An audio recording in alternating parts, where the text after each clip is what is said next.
Bom dia, igreja. Graça e paz, alegria a gente estar junto. Dia especial de ceia e de celebrar tudo aquilo que Deus fez, faz e vai continuar fazendo nas nossas vidas, amém?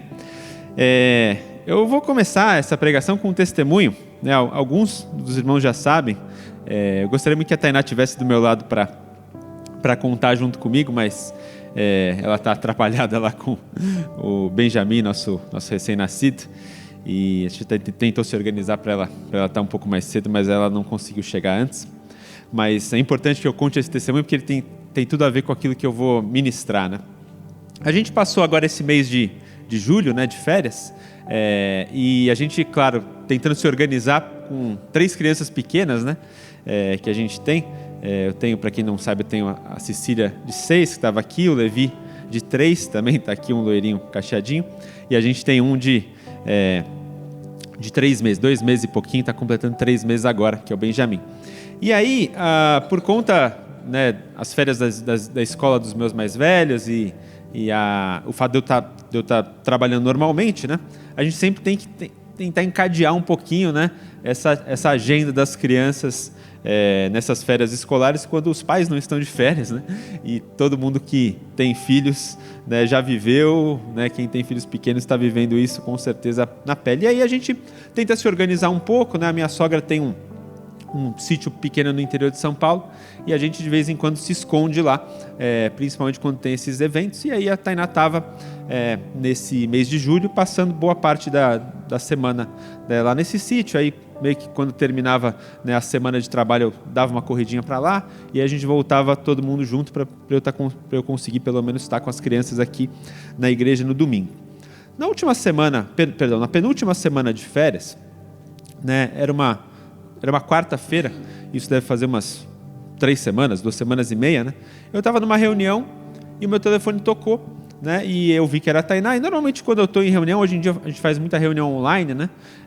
Ligação da esposa a gente sempre tem que colocar na alta prioridade da lista. Ela sabe que ela só me liga assim quando eu estou no trabalho para assuntos mais importantes, né? Então quando é coisas mais corriqueiras assim, ela me manda um WhatsApp. Mas como ela me ligou, né? Eu falei assim, bom, deixa eu atender para ver o que é. E aí eu só avisei a reunião, falei assim, só vou atender aqui uma ligação. Aí eu atendi a Tainá, falei assim, olha Tainá, eu estou numa reunião, o assunto que você queria tratar é urgente? E ela falou assim, é urgente. Aí eu falei, bom, tá bom, então vamos lá. O que está rolando aí, o que eu posso te ajudar? E aí ela comentou, ela falou assim, olha, eu estou aqui, como você sabe, né? Mas contando para vocês, né? Ela estava lá no sítio, e ela falou assim, começou um incêndio no sítio da propriedade vizinha, né? Enfim, zona rural, uma cidade no caminho do Paraná, e o tempo está muito, muito seco, e esse incêndio que começou, né? A gente até estava olhando assim de longe, com curiosidade, assim, né? Eu vou mostrar uma foto para vocês, o nosso terreno ele fica meio alto, assim. Ele falou assim, esse incêndio começou a avançar, e agora parece que o negócio perdeu o controle, ele tomou, né, ele está muito alto, as árvores são muito altas, tem fogo assim, a mais de 30 metros de altura, e ele avançou toda a propriedade do sítio vizinho, e agora ele começou a entrar, né, ele está lambendo aqui a cerca do nosso terreno, eu estou desesperado, não sei o que eu posso fazer. E aí, né, assim, na hora sobe uma adrenalina, né, e você começa a reagir de maneira muito rápida, pensando em tudo aquilo que poderia ser feito, e eu falei assim, olha, prioridade é a segurança de você e das crianças, né? Enfim, minha sogra, 3 crianças, os funcionários. E aí eu falei assim, olha, coloca o carro de uma maneira que, caso, né, a coisa perca o controle, você, quer dizer, já tinha perdido, mas a coisa avance, você consiga organizar uma rota de fuga. Então, posicionei mais ou menos, visualizei o terreno, assim, coloca o carro aqui, né? Se o fogo subir para cá, você vai para um lado, se o fogo for lateral você vai para o outro, e pelo menos o carro está posicionado para essa fuga. Você já ligou para os bombeiros? Né, eu perguntei, ela falou, já tinha ligado. Eu falei assim, olha, eu vou ligar de novo aqui do meu lado, reforçando a necessidade, vou ligar para a prefeitura da cidade, uma cidade pequena, né, às vezes a prefeitura tem como chegar antes, né, do caminhão de bombeiros, eu sei lá. Eu falei assim, olha, eu vou ligar para a prefeitura, vou ligar para os bombeiros, né, e a gente vai orar, né? Você está em segurança, né, ou pelo menos, né, a vida de vocês está em segurança, a propriedade, né, não estava, mas a vida de vocês está insegurança dado o nosso esquema de fuga. A gente fez o que a gente pôde fazer, não tenho como eu me deslocar aqui do trabalho para ir agora, porque se eu fosse chegar, eu vou chegar horas depois, então não vai adiantar muito. Então eu vou ficar aqui no telefone e a gente vai se comunicando. E aí vários agravantes, porque lá não tem sinal de celular, a internet começou a pifar por conta do calor da chama e tal. Eu vou mostrar umas fotos para vocês, vocês vão tentar entender mais ou menos o que aconteceu. O fogo ele ficou muito forte, e aí a Tainá não quis se aproximar, né, por segurança de onde estava o incêndio. Então, assim, basicamente, aqui, esse terreno aqui, né, que tem 3 degraus aqui, 4 degraus, na verdade, é a nossa propriedade. Atrás é o terreno do vizinho. E aqui tem umas árvores bem altas, que são eucaliptos, que eles meio que cercam, tem a cerca, né, e mais ou menos os eucaliptos estão na altura da cerca, eles estão mais para baixo, né, e aqui embaixo é a cerca. O fogo, para vocês terem ideia, ela não conseguiu tirar uma foto exatamente do auge do momento, ele chegou a pegar mais ou menos na metade da altura do eucalipto. Então, assim, ele estava mais ou menos a quase 30 metros de altura, e ele foi tomando todo, né, o terreno do vizinho. Essa é uma visão, né, de mais ou menos como a coisa estava. Passa para a próxima. Esse aqui, né, é o caseiro do vizinho, que eles estão no meio do matagal tentando controlar o incêndio, já explico o porquê. Mas a mais importante é a próxima. Aqui, para vocês terem ideia do que aconteceu de fato, né, no terreno do vizinho. Então, o eucalipto não caiu, né, porque é uma árvore meio forte, mas o negócio, né, foi embora, assim, aqui nessa região do sítio do vizinho não tem nenhuma benfeitoria, né, mas o que tivesse nessa região, com certeza, teria sido consumido. Para um instantinho aí. E aí eu falei para a Tainá, falei assim, olha, agora a gente vai ter que orar, né, pedir a misericórdia de Deus e assim, vamos orar em 2 frentes, né? Vamos orar pedindo para Deus, né, controlar o vento, porque fogo no tempo seco, né? A gente viu na Califórnia o que acontece, o vento uma hora pode parar e de repente a chama para de avançar, né? E vamos declarar, né, né, o poder e a graça de Deus sobre, né, aquilo que Ele, né, nos deu. Porque, né, o grande medo, obviamente, da Tainá naquele momento era que todo aquele sonho, né, fosse destruído, né, todo investimento que tivesse sido feito ali fosse, né, por água abaixo. A gente tinha colocado, né, alguns recursos recentes ali, com algumas benfeitorias, algumas coisas, né. A minha sogra tem um carinho muito especial por esse lugar, e no final da pregação eu vou explicar o porquê. E assim, a gente vai declarar que o Senhor vai cuidar de nós, né, e não vai permitir com que esse sonho, né, de fato, a gente acabou de cantar isso, né, não à toa, né, não foi combinado, mas o Espírito Santo sabia, né, se tentaram matar os teus sonhos, né, não desista, não pare de crer. E a gente vai declarar que esse sonho não vai ser destruído como naquele momento parecia, porque o negócio estava avançando de maneira muito rápida. Bom, eu não estaria contando aqui esse testemunho se Deus não tivesse, obviamente, feito um grande milagre. Qual que foi, né, a grande manifestação ali do poder de Deus? A gente chamou os bombeiros, só que vocês sabem que a gente mora no Brasil e a gente precisa orar muito pelo nosso país, né? E aí, assim, a morosidade, né, não foi assim a mais adequada. Então a gente não podia contar com um livramento, vamos dizer, do ponto de vista natural, né? Pelo menos do que o governo poderia fazer. Graças a Deus teve uma mobilização ali, né, de funcionários das propriedades vizinhas e meio que na iniciativa privada, assim, todo mundo começou a ajudar do jeito que podia, era com mangueira, era com balde, era com terra, né, caseiros da região começaram a se enfiar no meio do fogo lá, chamuscado, engolindo fumaça para tentar apagar do jeito que dava. Eles ajudaram até de certa forma, né? Até mostrei uma fotinho deles, mas assim, a grande decisiva, né, resposta de oração foi quando de fato o vento mudou de direção, né? E a gente pôde perceber, quer dizer, a Tainá, né, eu gostaria que ela estivesse aqui contando, ela pôde perceber que de fato, né, assim, estava todo mundo desesperado ali, as crianças, né, os nossos ajudadores ali que estavam no sítio, todo mundo assim, com senso de perigo. E assim, ela comentou, na hora que nós terminamos de orar, nós sentimos de fato um agir de Deus que a gente não saberia explicar. E a explicação, né, que de fato mais funcional para a gente entender como que isso aconteceu, foi de fato a mudança da direção do vento. Essa foi a grande resposta que Deus deu naquele momento. E assim, para vocês verem o quão isso foi decisivo, acho que a próxima foto ela ilustra exatamente bem a questão assim, onde que Deus de fato colocou a mão e como que isso só tem uma explicação, né, como sendo um grande milagre. Essa foto ela mostra exatamente a fronteira que eu falei que lá, essa é a foto de cima, de baixo, né? Aquela foto anterior é de cima. Então vocês podem ver os eucaliptos que mais ou menos fazem a fronteira. Aqui tem uma cerca que não dá para ver direito, entre o terreno do vizinho e o nosso. Então assim, até onde foi destruído, que está em preto, e até onde a coisa parou, que está em verde, é exatamente, né, a cerca, a fronteira dos dois terrenos. Assim, não tem, assim, quando vocês veem a dimensão, é claro que são árvores diferentes, né? Você pode até falar assim, não, mas o fogo ele propagou melhor numa árvore, mas assim, a coisa está tão colada que assim, e estava tudo tão seco, tão seco, tão seco. Assim, quando você vê a linha preta, né, que corre a divisão das propriedades, você vê assim exatamente onde o fogo parou, né? Foi onde se fez a divisa do nosso terreno. Então assim, eu não consigo, eu fiquei olhando, né, para essa foto e refletindo sobre tudo aquilo que aconteceu. Eu estava à distância, né, tentando dar um suporte emocional ali para a Tainá e dizer, não, Deus vai cuidar, tudo vai ficar bem, né? Eu acho que ela poderia carregar assim um pouco melhor o desespero que era ver aquilo tudo acontecer e estar na angústia, né, do medo da sua própria do cuidado da vida dela e das crianças, né? As crianças meio sem entender o que aconteceu. As crianças estavam tudo, assim, bem da verdade, mas as crianças estavam achando tudo divertido, né? Elas estavam achando o máximo e tal. E assim, a gente desesperado vendo o que poderia acontecer. E assim, quando eu olhei essa foto, eu falei assim, Deus, né? A tua misericórdia é muito grande porque, né? A fronteira ali não existe separação, né?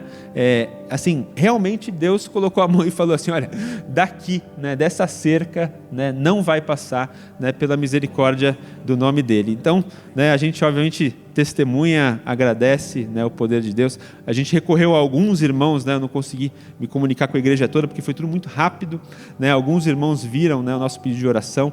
Eu agradeço, alguns dos nossos irmãos, né, fizeram parte desse testemunho porque Deus respondeu a oração de vocês, né? Então eu agradeço, né, pessoalmente a cada um que, né, pelo menos que recebeu a notícia na hora e pôde orar pela gente. E Deus responde às orações, Deus continua sendo Deus, Deus continua sendo bom. E aí, para finalizar a história, né, para não dizer que os bombeiros não chegaram, né, só para dizer que o país, né, ainda alguma coisa serve, né? Enfim, eles demoraram, eles chegaram, já tinha acabado o incêndio, né?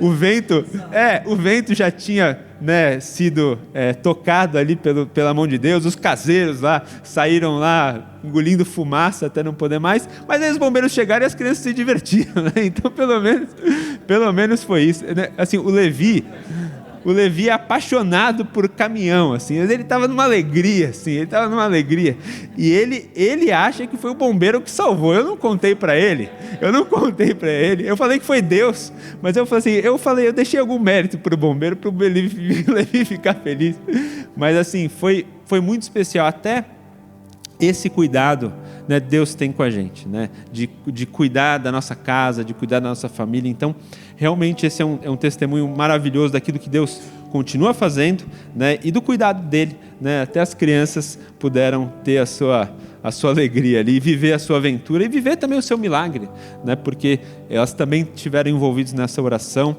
e isso, né, desperta, aviva, né, a nossa fé. E a minha pregação, irmãos, sobre hoje, né, Deus, só isso já preenche nosso coração de maneira incrível, mas Deus colocou algo, né, para nós hoje, que é sobre realmente o poder. O título dessa mensagem é O Poder do Fogo, né? Obviamente tem um link aí com tudo aquilo que a gente está falando, e eu queria falar um pouquinho sobre o papel do fogo na palavra de Deus, o papel do fogo na Bíblia. O fogo na palavra de Deus, irmãos, ele é uma manifestação do poder e da presença de Deus. Então, toda vez que você vê um fogo, né, na Bíblia, você pode crer que tem um link ali com a manifestação do poder e da presença de Deus. Né? A gente pode puxar pela memória várias passagens bíblicas onde isso se manifesta, né?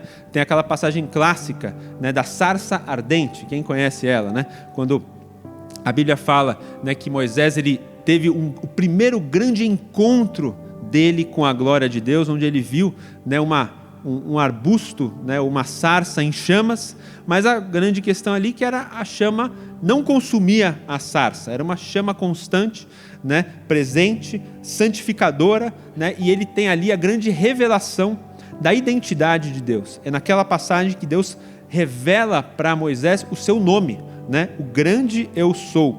E aí, né, um momento de santificação e transformação ele acontece. Por quê? Porque o fogo ele tem naturalmente essa característica, né? O fogo ele é um agente transformador. Esse é, vamos dizer, na característica natural, o que o fogo faz. O fogo transforma, né, algo. Ele gera, né, uma combustão que faz uma transformação de matéria. Ele transforma a folha, né, como a gente viu, em cinzas. Ele transforma, né, a matéria, né, de líquido para gasoso, de sólido para líquido. Por quê? Porque ele tem um poder de transformação através do seu calor e da combustão, né, das reações químicas que ele gera através da combustão. E esse poder de transformação, ele é um reflexo das coisas espirituais, porque é na presença de Deus que nós somos também transformados. Então, quando Moisés ele recebe a revelação da identidade de Deus, ele também recebe uma revelação da sua própria identidade. Quando nós conhecemos a Deus, nós somos transformados. Quando nós temos um encontro com a presença de Deus, nós não conseguimos sair desse encontro de maneira igual. É por isso que a manifestação do fogo, ela se dá no poder e na presença de Deus para nos transformar. E a gente vê na Bíblia muitas dessas transformações decorrentes desta manifestação. Uma delas, com Moisés, a gente tem, por exemplo, Elias e os profetas de Baal. Quantos conhecem essa história? Quando existe um grande desafio ali, né? Elias faz uma oferta, os profetas de Baal fazem uma oferta, e ali é declarado que o Deus que respondesse com fogo, ele seria o Deus de Israel. E a Bíblia fala que chamas de fogo descem do céu para consumir, né, o sacrifício que Elias tinha colocado, né? No Novo Testamento a gente tem a passagem de Atos dos Apóstolos, no batismo do Espírito Santo, onde a vida daquelas pessoas é transformada, e a gente vê uma cena, né? A gente lê uma cena onde a Bíblia fala que línguas repartidas como fogo, elas vêm sobre a igreja. Então, o fogo de Deus ele vem para nos transformar, ora, né, pela manifestação do amor de Deus, para trazer avivamento, vida, alegria, mas horas também pela manifestação do juízo de Deus, para consumir algo. Então a gente vê, muitas vezes, né, a Bíblia fala que no Antigo Testamento em especial, quando pessoas ofereciam algo para Deus que era considerada como estranha, a Bíblia fala que muitas vezes fogo descia dos céus e consumia, né, algumas situações e pessoas.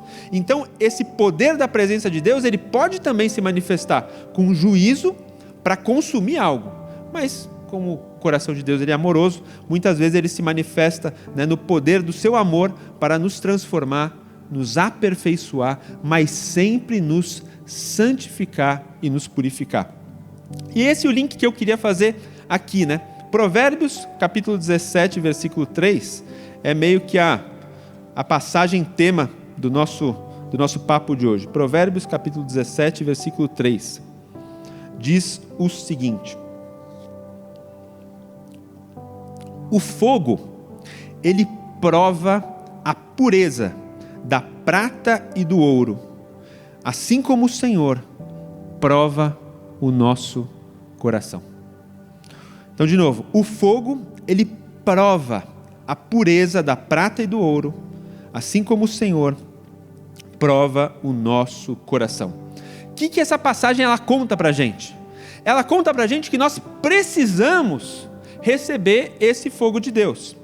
Por quê? Porque nós somos comparados biblicamente como essas pedras preciosas. Nós somos para Deus como pedras preciosas nas mãos dele, onde ele precisa passar a nossa vida pelo fogo para trazer pureza e para trazer a manifestação da beleza da parte de Deus. O que acontece aqui, que acho que vai, né, uma linguagem que vai ajudar a gente a entender, né? Ontem eu fiz um passeio com as crianças, né? Fazia bastante tempo que eu queria fazer esse passeio, que eu queria até Itu. Aí eu peguei nosso carro, a gente foi até a cidade de Itu, e a gente tinha o intuito lá de levar as crianças naquela Praça das Coisas Gigantes, né? Lá tem uns restaurantes alemães muito gostosos, né? Alguém gosta de comida alemã aqui? Né? Em Itu tem uns restaurantes de comida alemã, a gente foi lá e tal. É bem gostoso, né? E aí, quando a gente estava chegando lá, tinha uma fila de espera enorme, né, para comer o tal parmegiana, né? E para comer aquelas comidas alemãs gostosas. A gente estava dando uma zapeada ali pela rua, enquanto a gente era chamado ali para a espera. E eu não sabia, né, que também conhecimentos que a gente vai aprendendo, que Itu é uma cidade conhecida por ter muitos antiquários, né? Alguém aqui gosta de coisa antiga? Né? Eu acho que muitos daqui gostam dessas coisas mais antigas. E eu não sabia que Itu era uma cidade conhecida porque tinha muitos antiquários. A gente estava meio que dando uma zapeada lá enquanto a gente esperava. E me chamou a atenção, né, aquelas peças antigas. E eu estava refletindo sobre isso, estava refletindo também sobre aquilo que eu ia pregar. E Deus colocou no meu coração um link que eu achei muito interessante, que é o seguinte, né? Enquanto a gente estava vendo ali aquelas peças antigas, haviam muitas peças de bronze. Antigas, assim, aquela coisa meio amassadinha, mas muito bonita, né? Porque essas coisas têm uma beleza em específico. Só que muitas daquelas peças precisavam de algo que era, obviamente, um restauro. Por quê? Porque eram peças de bronze que estavam amassadas, peças de bronze que estavam enferrujadas, peças de bronze que às vezes foram consertadas por conta de algum serviço, né, que o tempo exigiu, que às vezes esse conserto não foi feito da maneira mais correta. Então, certamente ali tinham peças que tinham uma mistura de ligas, que não era a original, que não era, né, a mais correta.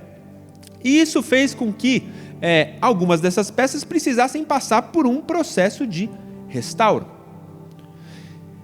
E o que é interessante é que Deus, Ele é o melhor e o mais perfeito restaurador. Deus, Ele sabe exatamente como tratar, né, uma peça amassada. Deus sabe exatamente como tratar, né, uma peça antiga que sofreu aí algumas avarias pelo tempo. E quem você acha que são, né, essas peças na mão de Deus? Né? A minha e a sua vida. Por quê? Porque conforme o tempo vai passando, nós vamos também sofrendo com o tempo algumas avarias. Nós vamos sofrendo também com o tempo algumas religações que não são as mais adequadas. Porque muitas vezes no processo de cura, nós somos consertados com paliativos. Nós somos consertados, né, não tratados e muitas vezes não tratamos os nossos problemas, os nossos traumas, as nossas feridas da forma mais adequada. Então nós precisamos de fato passar por uma bela restauração. Só que o ponto é, como uma peça daquelas antigas, ela é restaurada? Ela precisa passar por um negócio chamado forja. E a forja, ela se faz necessária junto com o fogo. O fogo, ele é o poder que faz o processo da forja não destruir a peça, mas amolecê-la a ponto dela permitir-se ser tratada. Minha mãe usava uma expressão que ela falava assim: não adianta você martelar o ferro frio. E ela falava isso tanto, eu nunca entendia, né? Aí um dia eu falei: mãe, me explica esse negócio aí, que história é essa de martelar? Alguém já ouviu? Alguma senhorinha já falou assim: não adianta martelar o ferro frio, né? Alguém já ouviu, então não sou eu tão velho assim. Embora quem usava essa expressão era minha mãe. Mas ela falava o seguinte, né? Não adianta, tem certas horas que não adianta você falar. Tem certas horas que não adianta você tentar corrigir pela força. Tem certas horas que não adianta você tentar ensinar alguma coisa, porque senão você vai estar martelando ferro frio. A correção, a palavra, a orientação, ela tem um determinado modo de acontecer. ela tem um determinado jeito de acontecer. E é exatamente isso que Deus faz conosco.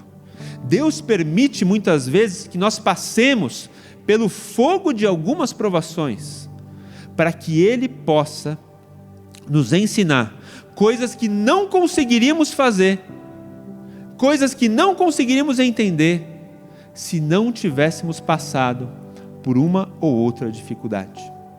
Então, assim como, um sino antigo de bronze precisa ser bem queimado, precisa ser aquecido, amolecido pelo fogo, antes que venha de fato o martelo daquele que o forja, nós também precisamos, de um pouco do calor de Deus, do fogo, do Espírito Santo e das provações, para que a gente possa ser aperfeiçoado, para que a gente possa ser uma linda peça de bronze nas mãos de Deus. Amém? E como que esse processo ele se dá?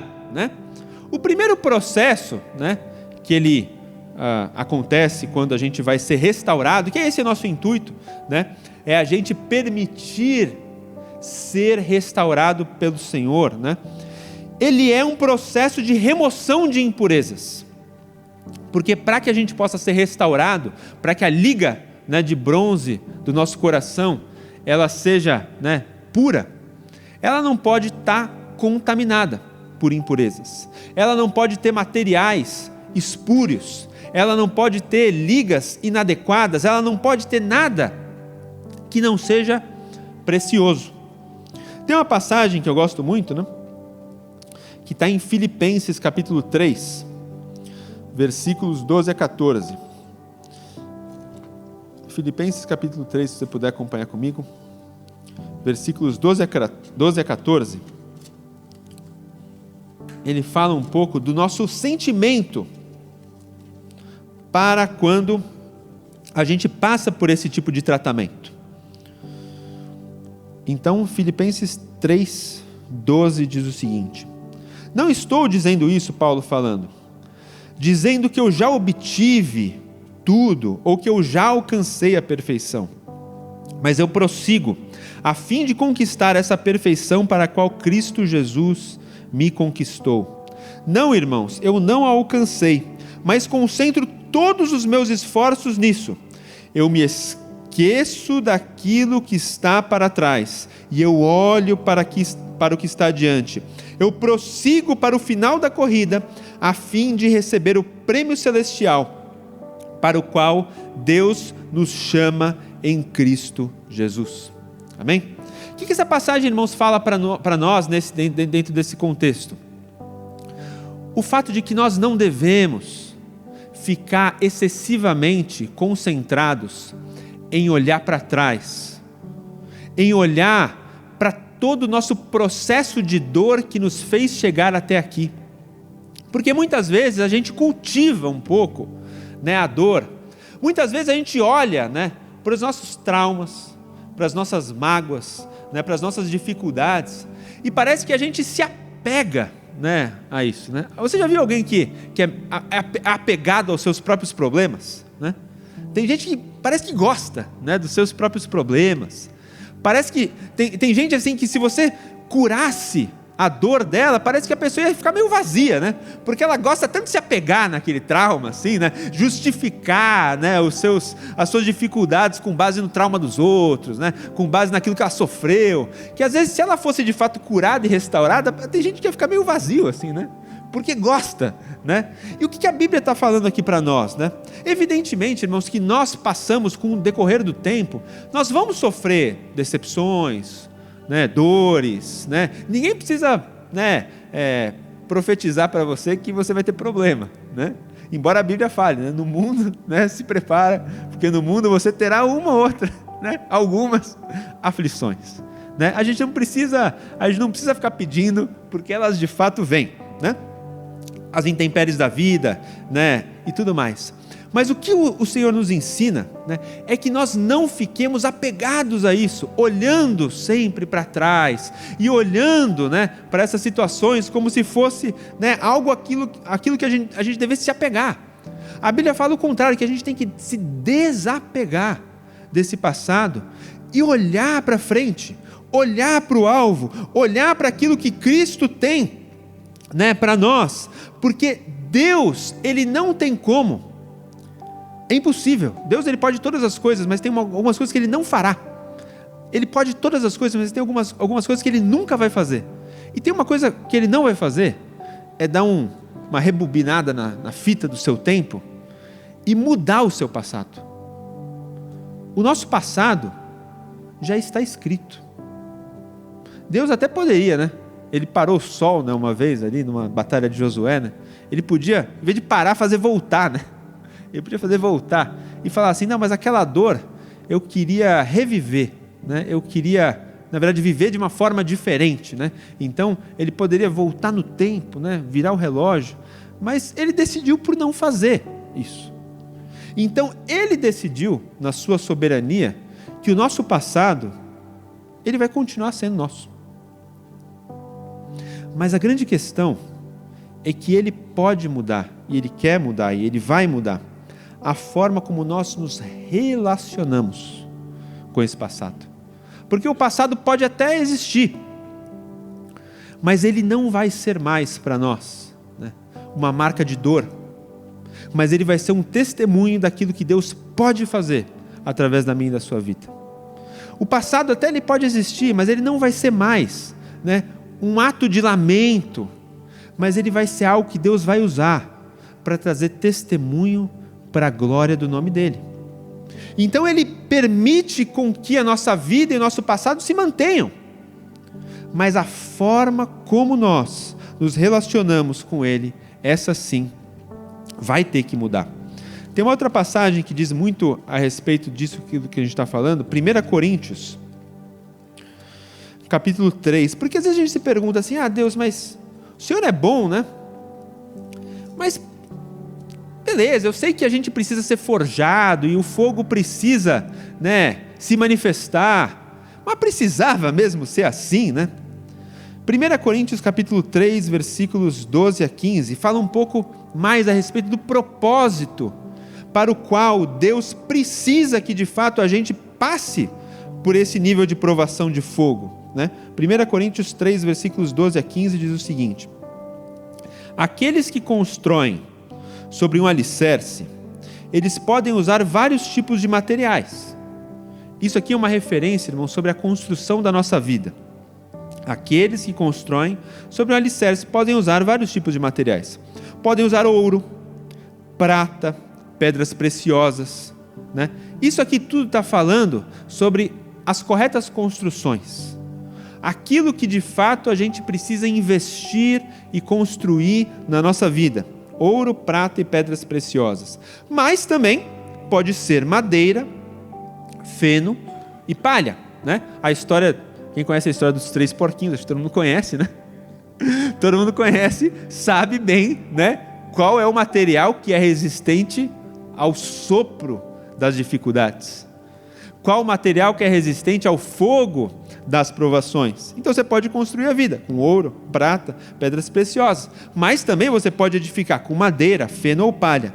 No dia do juízo, porém, o fogo revelará que tipo de obra cada construtor realizou. O fogo mostrará se a obra tem algum valor ou não.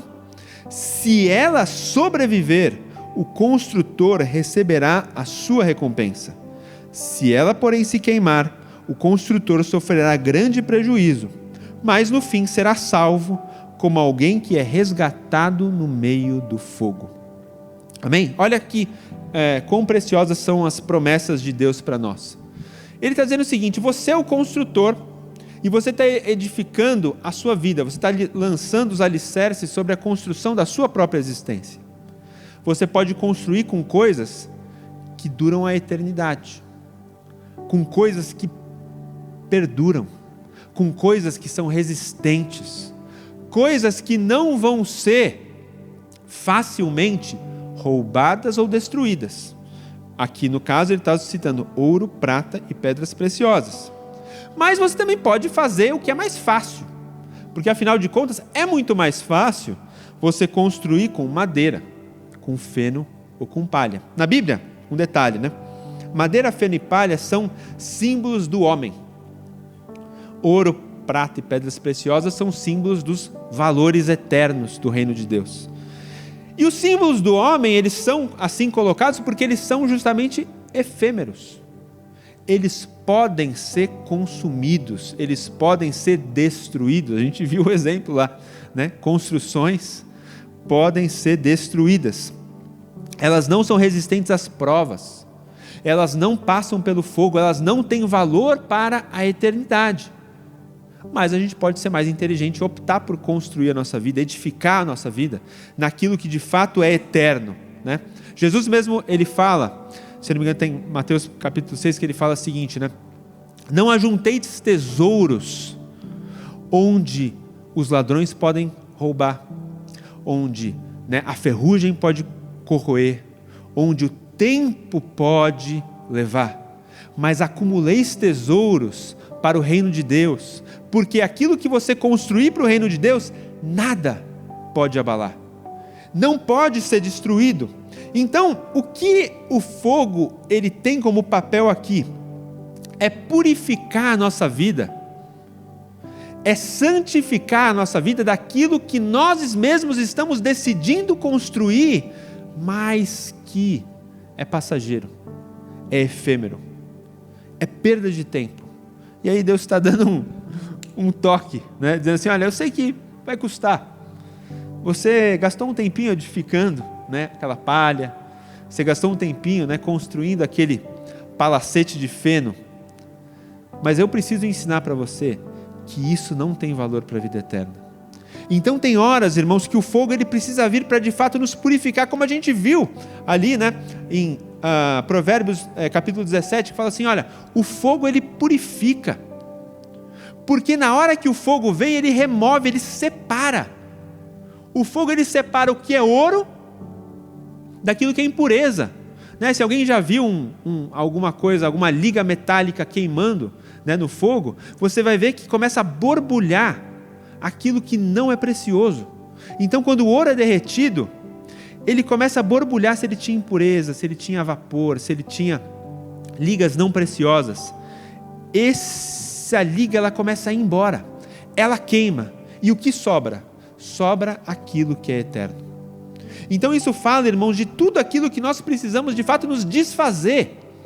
Não somente, é claro, construções que nós fizemos que, né, não passam pela prova do fogo e do tempo, mas também, é claro, fala também de embaraços, pecados, hábitos ruins, que nós precisamos aprender a nos desfazer, para que de fato isso não seja um impedimento, para que a gente possa viver o melhor de Deus para nós, para que a gente possa viver a plenitude daquilo que Deus tem a nos oferecer. Então, né, que o fogo seja bem-vindo, né, no nosso coração, né, para justamente nos santificar, como Moisés, ele teve essa revelação, né? A Bíblia fala que quando o fogo de Deus ali na sarça, ele se manifestou, o Senhor falou para ele, retira as sandálias dos teus pés, porque a partir de agora você vai estar pisando em terra santa. É isso que Deus quer para mim e para a sua vida, uma vida de pureza, uma vida de santidade, uma vida onde a gente possa construir em valores do reino, em valores eternos. Não estou dizendo, é claro, que a gente não tem o direito de viver, né, algo de Deus, e o testemunho que eu trouxe para vocês, ele é justamente esse cuidado de Deus, porque Deus poderia deixar consumir tudo, mas na sua misericórdia Ele nos preserva, então Ele nos ama também. Não é que Ele deseja, né, que na nossa vida a gente só, né, viva 100%, é claro que Ele deseja que a gente viva 100% do nosso tempo edificando e pensando sobre os valores do reino de Deus, mas isso não quer dizer que Ele também não nos presenteie com coisas.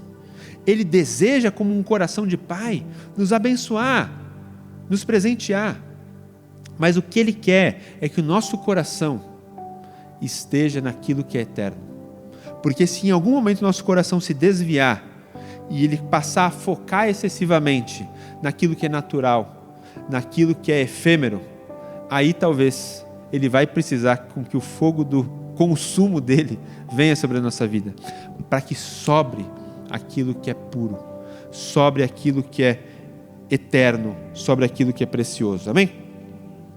Né? E depois que o fogo vem, né? Essa é a parte que talvez, né, já estava quente o suficiente, né, já estava preocupante o suficiente, mas, né, a boa notícia é que depois do fogo vem o martelo. Então, se você já estava preocupado com o fogo, né, se prepara, porque agora vem a forja. Mas o martelo de Deus, né, como eu falei, ele não martela o ferro frio, porque se ele martelasse o ferro frio, ele iria quebrá-lo, ele iria destruí-lo. Mas Deus, ele é tão maravilhoso, porque ele permite que a gente passe por algumas provas, para que de fato ele venha a nos afiar, para que de fato ele venha nos purificar, para que de fato ele venha nos moldar, e a gente seja mais parecido com o que ele sonhou para mim e para a sua vida, para que você seja mais efetivo naquilo que Deus determinou para a minha e para a sua vida. Tem uma passagem que eu gosto, né? E muitas vezes a gente se debate, né, com esse tema, né, que é o tal do batismo de fogo. Alguém já ouviu falar dele? Né? Lucas capítulo 3, ele é uma das poucas passagens na Bíblia que fala sobre esse tal batismo, né? Porque a gente é batizado na água, mas a Bíblia fala que um dia, né? Lucas capítulo 3, versículo 16 diz o seguinte: João respondeu às perguntas dele, porque as pessoas estavam curiosas para saber se João Batista era o Cristo, né? Era o próprio Filho de Deus. E aí João respondeu o seguinte para aqueles que o indagavam, dizendo: eu os batizo com água, mas em breve virá alguém, mais poderoso do que eu, tão superior que eu não sou digno de desatar as correias das suas sandálias, e ele os batizará com o Espírito Santo e com o fogo.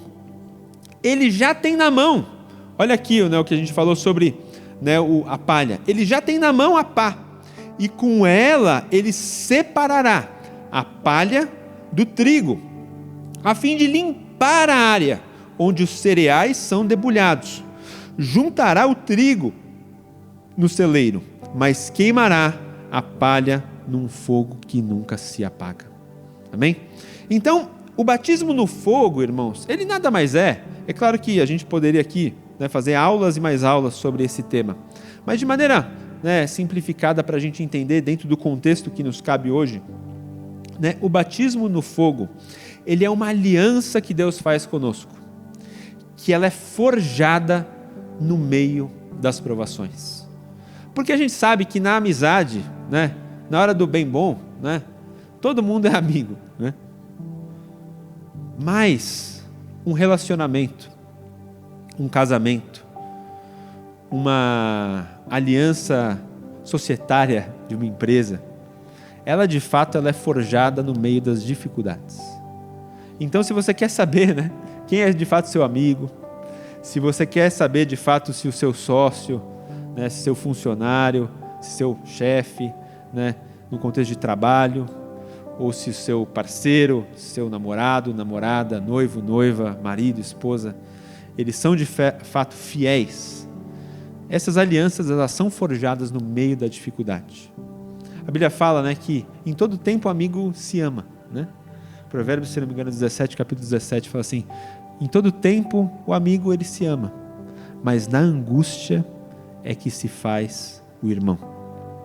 Então todo relacionamento, ele precisa, toda aliança, ela precisa passar pelo teste do fogo, pelo teste das dificuldades. Mas a grande verdade é que quando ela passa por meio das dificuldades, ela é forjada de uma maneira que nunca ela poderia fazer, ela nunca poderia ser feita, se não fosse por meio da dor, né? A provação, a Bíblia fala, né, é aquilo que prova, é o teste do nosso crescimento, né? Tiago capítulo 1, ele fala o seguinte, nos versículos 2 a 4, né?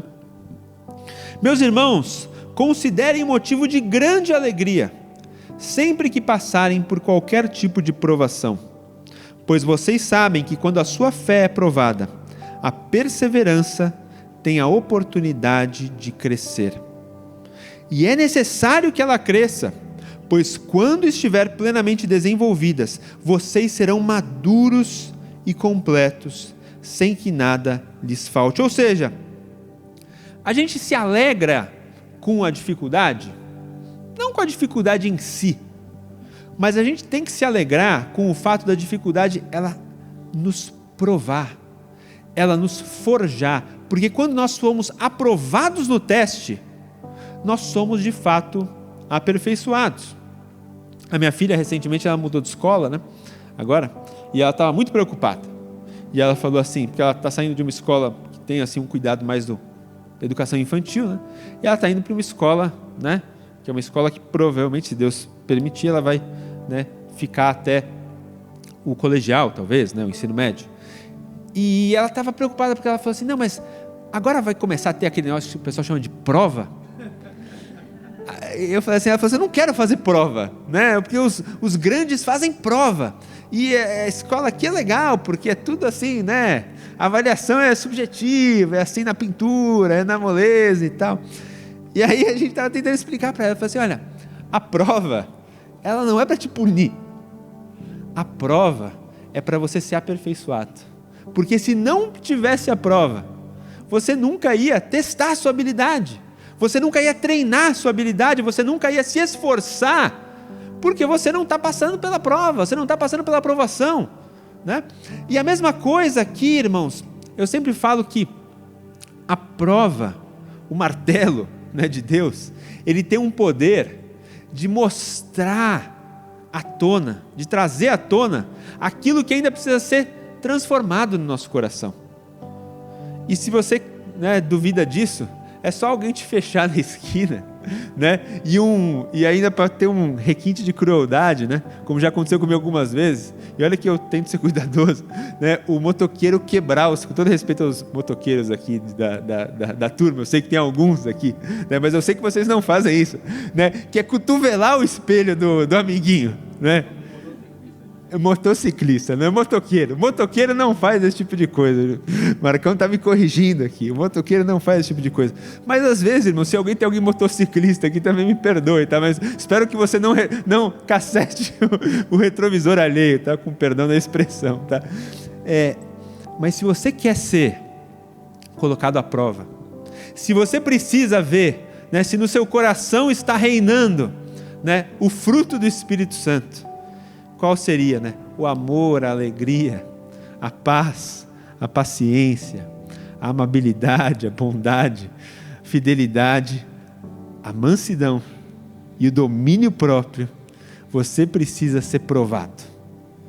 E quando está tudo bem, em geral a gente, né, circula tranquilo, né? Mas quando o seu filho te instiga, né, até o seu limite, quando o teu chefe te puxa, né, e muitas vezes abusa um pouco da sua autoridade, né, para dar aquela pancada a mais, ou quando o motoqueiro faz esse favor, né, de te fechar e ainda deixar um braço ou uma botina, né, e arrebenta o teu retrovisor, não que isso esteja correto, mas são momentos da nossa vida em que vem à tona aquilo que de fato estava escondido no nosso coração. Nenhum casamento, ele chega no seu fim na hora que está tudo bem, né? As provações, elas vêm para expor aquilo que precisa ser corrigido dentro de nós. Se nós ainda temos um volume alto de ira, se nós ainda temos um volume alto de dificuldades, se nós ainda temos um volume alto no nosso coração de raiva, se nós ainda temos, né, impaciência, falta de amor, se nós não conseguimos nos controlar as nossas emoções mais básicas, então tudo isso precisa ser de fato testado, provado, para que Deus possa nos aperfeiçoar, para que o Senhor possa nos purificar. Né? O tal do martelinho de ouro, né, do Giba, ele é o cara, né, se tem algum carro aqui com problema, procure nosso irmão, né?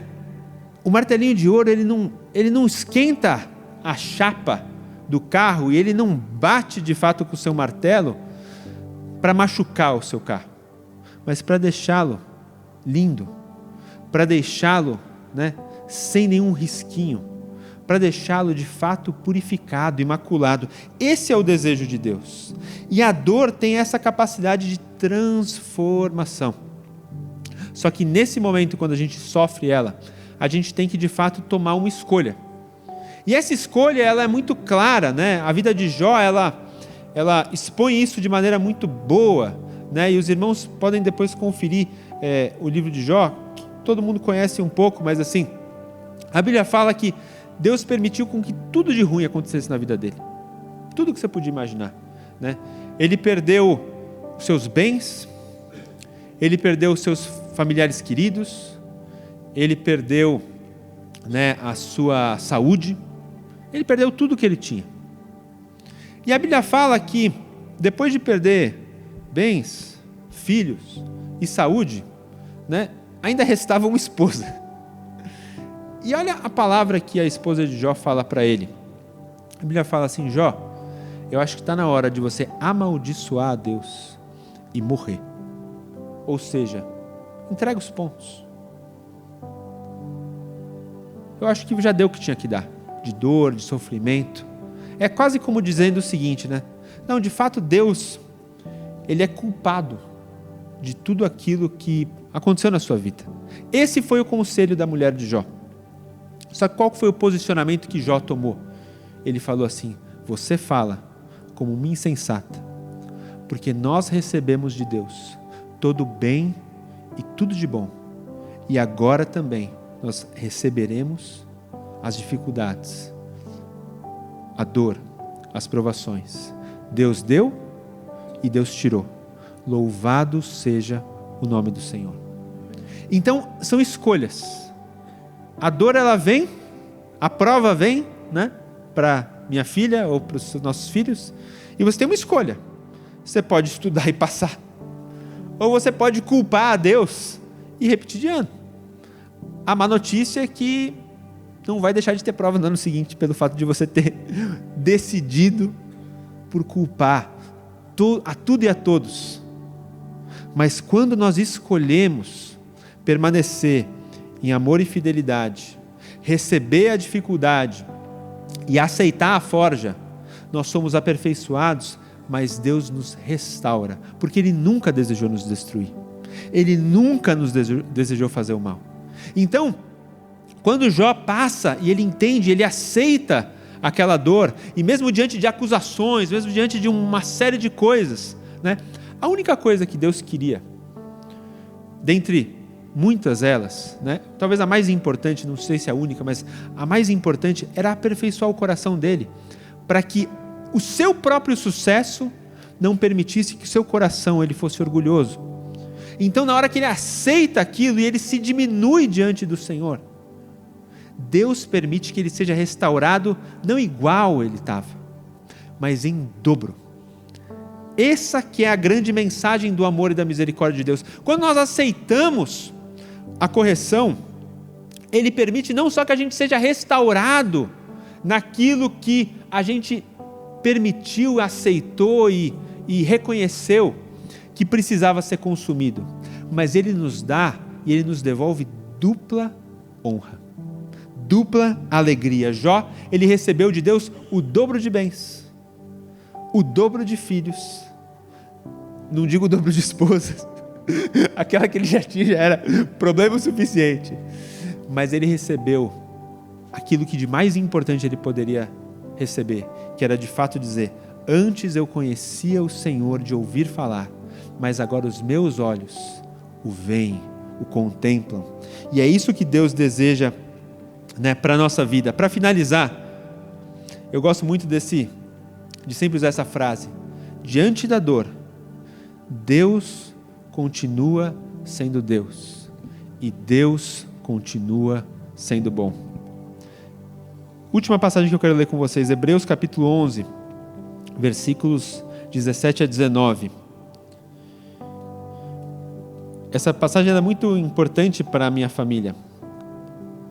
Hebreus 11, 17 a 19 diz o seguinte: pela fé Abraão, ao ser posto à prova, ofereceu Isaque como sacrifício. Abraão, que já havia recebido as promessas de Deus, promessas sobre seu próprio filho, estava disposto a sacrificar o seu único filho, embora Deus tivesse lhe dito: Isaque é o filho de quem depende a sua descendência. Concluiu Abraão que se Isaque morresse, Deus tinha poder para trazê-lo de volta à vida. E, em certo sentido, ele recebeu o seu filho de volta dos mortos. O que essa passagem fala e qual que é o contexto a qual ela se aplica? Né? Hebreus está falando sobre o rol dos grandes homens de fé. E Deus, ele faz uma prova para Abraão, né? Depois de Abraão lutar muito para ter uma descendência sua, né? A Bíblia fala que Deus promete, né, Isaque, e Isaque ele vem quando Abraão já era bem velhinho, quase centenário. Deus faz um grande milagre e Isaque, né, nasce. E quando Isaque era pequenininho, a Bíblia fala que Isaque já devia ter uns 6, 7 anos, que ele já conseguia carregar as coisas e tal. Deus chama Abraão e fala assim: Abraão, eu quero que você faça um sacrifício para mim. E aí Abraão fala: beleza, prontamente. A Bíblia fala que Deus acorda de madrugada, prepara tudo. E aí Deus fala o seguinte: Abraão, o sacrifício é o teu próprio filho. E Abraão não pestaneja, ele não demora. A Bíblia fala que ainda de madrugada ele prepara o filho, amarra tudo e ele sai. E na hora que ele está saindo, os funcionários dele, o seu próprio filho, falam assim: não, beleza, a gente está levando a madeira, a gente está levando as coisas para preparar o fogo, a gente está levando a faca, mas não está faltando nada não, né? Não está faltando o sacrifício em si. Deus já tinha declarado a palavra, o sacrifício seria o próprio filho, que estava carregando inclusive as coisas, né, para levar. E aí Abraão fala assim: meu filho, o Senhor proverá. O Senhor proverá. E aí os funcionários falam assim: Abraão, você vai demorar para voltar? E Abraão fala uma coisa que me chama muita atenção. Ele fala o seguinte: nós iremos adorar e nós dois voltaremos. Por quê? E aqui a explicação está colocada. Embora Deus lhe tivesse dito que Isaque era o filho de quem dependeria sua descendência, Abraão ofereceu de fato Isaque como sacrifício. Ele estava disposto a sacrificar. Ele ofereceu o seu filho como sacrifício no seu coração, porque ainda que ele tivesse recebido aquilo de Deus, se aquilo estava na iminência de ser destruído, ele falou para si mesmo: Deus continua sendo Deus e Ele continua sendo bom. E o grande presente era o seguinte: Deus não desejava a destruição de Isaque, Deus não desejava a destruição dos sonhos de Abraão, Deus não deseja a destruição dos meus e dos seus sonhos. O que Ele quer é que no nosso coração a gente esteja disposto sim a sacrificar de tudo, em obediência e em amor a Ele. Porque quando a gente estiver disposto a sacrificar tudo, Ele pode nos devolver em dobro, em triplo, em 10 vezes, porque aquilo não vai roubar o lugar que é somente de Deus em nosso coração. O que a gente entende aqui, né? Tudo aquilo que Deus permitiu que fosse destruído nas nossas vidas, Ele pode ressuscitar no nosso coração em novos sonhos, em novos projetos, em novos presentes de Deus. Às vezes a gente lamenta muito, né, que a gente queria a troca do 1 para 1. Só que Deus, Ele tem uma lógica um pouco diferente da nossa. Os seus pensamentos são mais altos do que os nossos. Às vezes Ele pede 1. E Ele não vai nos devolver 1. Mas Ele nos devolve 2, 3, 10. Só que a grande luta nossa é porque, às vezes, para a gente, o 1 devolvido não é igual ao 1 entregue. Só que aí a gente tem que exercitar a confiança no amor de Deus. Entender que os sonhos de Deus são mais altos, são mais preciosos. E se ainda, de fato, houver algo na nossa vida que a gente precisar sacrificar, a gente tem que confiar, ainda assim, no amor de Deus, porque Ele vai caminhar conosco no vale da sombra da morte, nós não temeremos mal algum, porque Ele sempre estará conosco, né?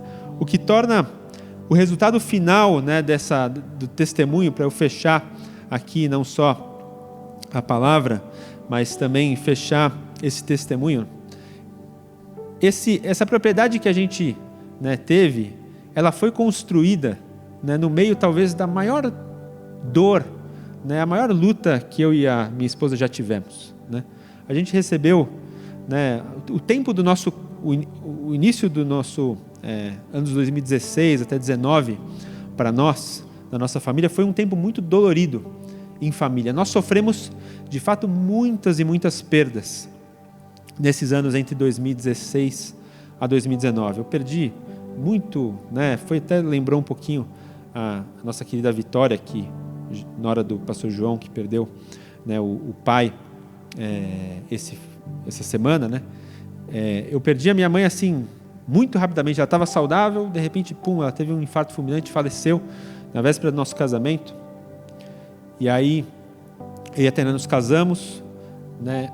Aí a gente estava voltando à nossa lua de mel, já contei esse testemunho também em outras ocasiões, né? O meu sogro teve, né, uma parada cardíaca muito forte. Ele ainda ficou um tempo no hospital, mas pelo menos deu tempo assim, um pouco mais para a gente digerir, nos despedirmos, mas ele nunca recuperou e ele, depois de algumas semanas, ele faleceu também. No meio disso tudo, a gente teve uma luta muito forte com, né, o meu cunhado. Poucos conhecem essa história, mas ele desenvolveu uma doença muito, muito séria, psiquiátrica, e ele, né, teve a perda da sua saúde de maneira muito intensa, e até que ele finalmente faleceu de uma maneira especialmente dolorosa. Então a gente teve muitas tribulações, né, no nosso início de casamento, e isso foi o que eu falei, né? São as provas de fogo, né, o batismo de fogo que Deus permite, porque, né, eu brinco até, né, assim, se a gente sobreviveu até aqui, para derrubar agora tem que dizer, né? Mas em nome de Jesus isso não acontecerá, amém? Mas por quê? Porque nós fomos forjados no meio da dor, nós fomos forjados no meio de algumas dificuldades. E quando, né, a gente estava talvez no auge de toda a dor, né, um dia eu nunca vou esquecer desse dia, né, os pastores e alguns diáconos tiveram o privilégio de receber, acho que o João talvez deva se lembrar, não sei se ele estava nesse dia porque foram 2 dias, nós tivemos o privilégio de receber um grande homem de Deus que faleceu também de Covid, um pastor americano, e ele tinha um dom de profecia muito, muito exacerbado, assim, uma coisa assim, muito incrível, assim, né? Talvez alguma coisa que eu nem conseguiria descrever aqui, né, detalhe de como ele era capaz de, né, era realmente um dom de Deus, né, de discernimento de tudo, né, a pessoa que olhava para você e orava por você, né, e ele, né, tinha grandes revelações da parte de Deus, coisas que, assim, mesmo se alguém contasse, não, a memória, o HD humano não seria, né, bom o suficiente para guardar, né, detalhes de tantas pessoas. E ele foi tão preciso nas suas orações, e foi um momento também difícil até para a igreja estava passando por algumas dificuldades, né? Não, graças a Deus, a Flórida, mas o nosso ministério como um todo tinha passado por algumas lutas, e ele foi tão precioso, né, para conosco, que eu nunca vou me esquecer que esse pastor americano chamado Danny Bonilla, se vocês procurarem na internet, vocês vão ver vídeos antigos dele, né? Ele faleceu ainda em 2020, né, muito rapidamente pelo Covid, naquela primeira onda de pessoas que faleceram, né, ele infelizmente estava entre elas. E ele trouxe uma palavra para nós que eu nunca vou esquecer, né? Ele conseguiu, né, trazer em oração toda a memória de dor, né, que a gente estava sentindo, em especial que a minha sogra também estava sentindo por conta das perdas que a envolveram, mas nos envolveram. E ele trouxe uma promessa para as nossas vidas. Ele falou o seguinte: olha, eu vejo, e é claro que a gente sabe que algumas figuras bíblicas, né, você nunca sabe se tem o seu cumprimento literal ou não, né? Algumas são espirituais, né? Mas ele trouxe uma palavra para nós. Ele falou assim: olha, eu vejo vocês numa montanha, né, numa propriedade numa montanha, rodeado de crianças e com muita alegria, né, ao seu redor. E Deus trazendo, né, toda essa dor, né, à tona, mas curando isso, né, e vocês vão ser curados dentro desse ambiente de grande alegria, né, no meio das montanhas e com muitas e muitas crianças. Naquele momento a gente não tinha, né, eu acho que talvez a Tainá estivesse grávida da Cecília. A gente nunca planejou ter uma família grande. 3 hoje já é meio grande, né? Eu digo, pelo menos no boleto da escola ele é grande. Mas, e assim, o trabalho que dá também ele é especialmente grande. Mas assim, a gente nunca tinha atentado, né, uma coisa com a outra, né? Mas no dia anterior, e isso foi muito precioso para nós, né? No dia anterior, né, eu não estava, a Tainá até me ligou também naquela hora, ela falou assim, eu tive um flashback daquela oração, né? A minha sogra estava rodeada com as crianças correndo, né, ao redor dela, acho que ela estava na cama lendo o livro para alguns, e os outros estavam fazendo bagunça e tal, e ela tirou uma foto, que uma pena que eu não a trouxe, eu esqueci de trazer bem na verdade, que ela estava assim, com a minha sogra, as crianças, né, e as montanhas que vocês viram ao redor, né, e ela lembrou dessa promessa, e ela falou assim, olha como Deus, Ele é cuidadoso para conosco, olha como Deus é maravilhoso para conosco. Aí no dia seguinte, irmãos, o fogo consumindo tudo, e a gente falando assim, meu Deus do céu, era promessa ou não? Era palha ou era pedra preciosa? Eu não estou entendendo nada. E aí, né, quando a gente estava orando, e a Tainá, assim, eu me lembro da Tainá falar, assim, quando a gente terminou a ligação, ela falou assim, ela me chama de Marcelinho, ela falou assim, Marcelinho, eu estou com medo de tudo ser destruído.